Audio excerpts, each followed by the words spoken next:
비판을 많이 받고 있는데 이런 와중에 악재가 하나 또 터졌습니다. 김의정 위원, 정강진 의원께 요거 한번 좀 질문 드려볼게요.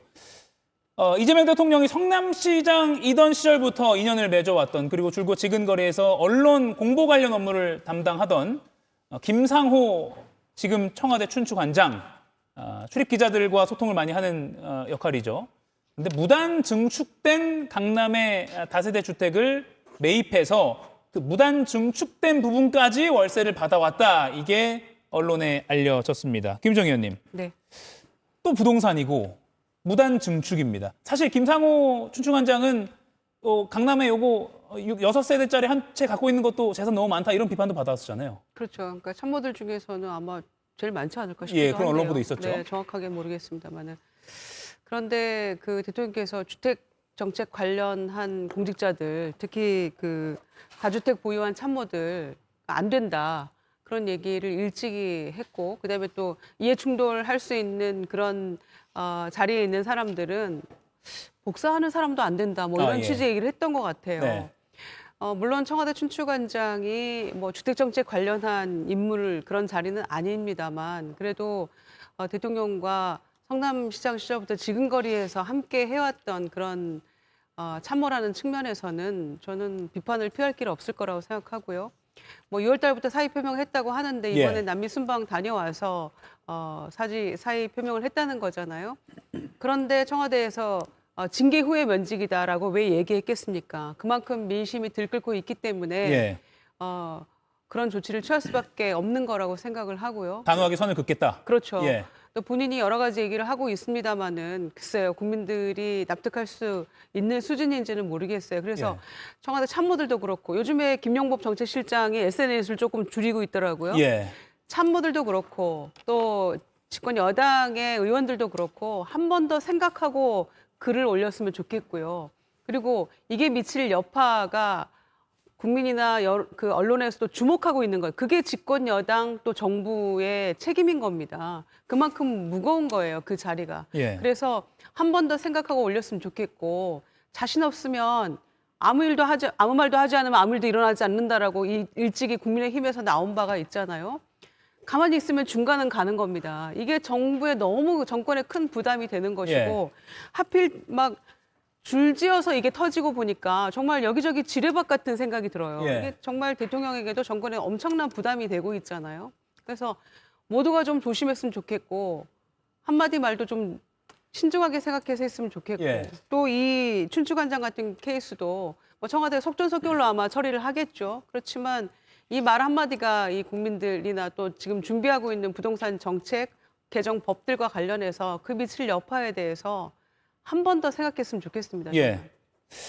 1층의 계단실과 주차장 공간을 하나의 그러니까 집으로 만들어서 월세를 받아왔는데 물론 이제 만든 건 본인이 아니다. 증축이 된 걸 구매했다는 취지로 해명을 하긴 했습니다. 정강진 의원님. 예. 정부 여당발 악재가 하나 더 터진 건 분명한 것 같아요.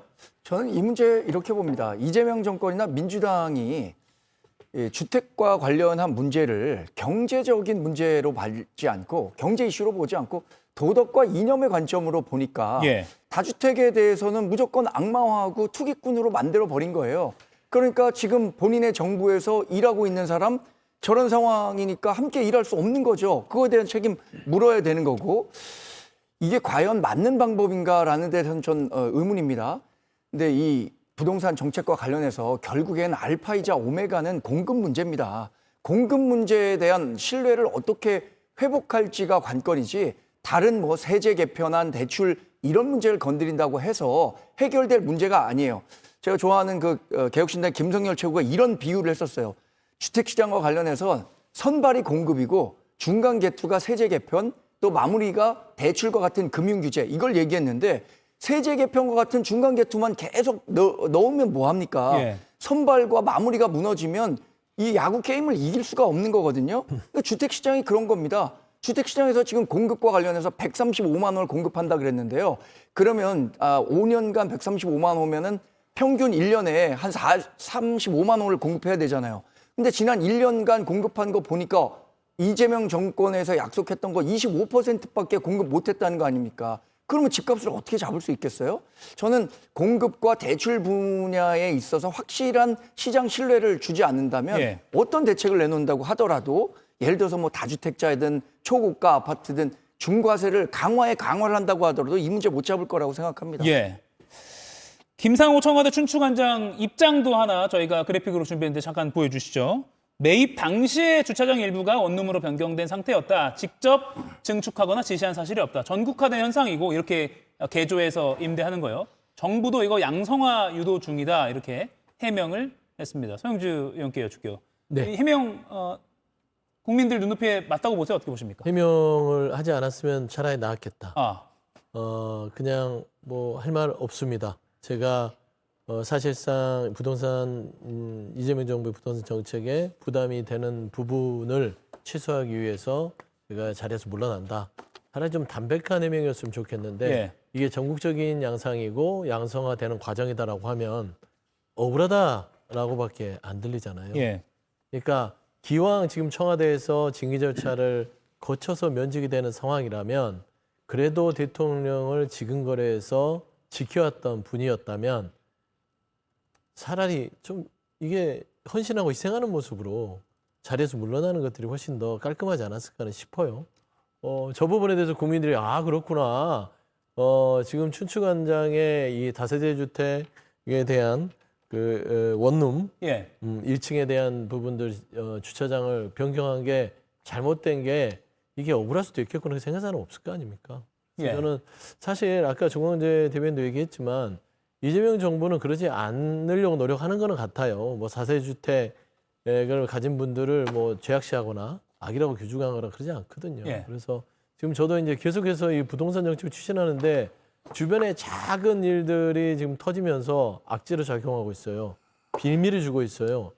그래서 이런 것들을 사전에 좀 차단하고 저는 김상호 춘추관장을 보면서 진즉에 좀 부담이 될 수도 있었던 잠재된 어떤 사안이 아니었을까. 왜냐하면 재산 신고할 때 이미 나와 있던 부분들이었잖아요.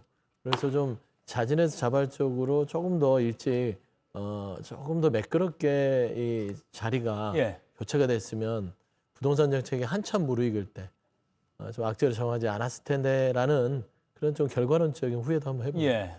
폐버스 논란에 이어서 불법 중축 주택 보유 논란까지 연이어서 이렇게 터지고 있어서 청와대도 좀 당혹스러울 것 같은데 아무튼 오늘이 마지막 출근이다라고 춘추관장 오늘 마지막 출근이다라는 청와대 관계자의 멘트도 기사가 속속되고 있네요. 한번 보겠습니다. 이가혁 라이브를 시청해 주셔서 고맙습니다. 이가혁 라이브는 평일 오후 5시 TV와 유튜브로 실시간으로도 함께 하실 수 있습니다.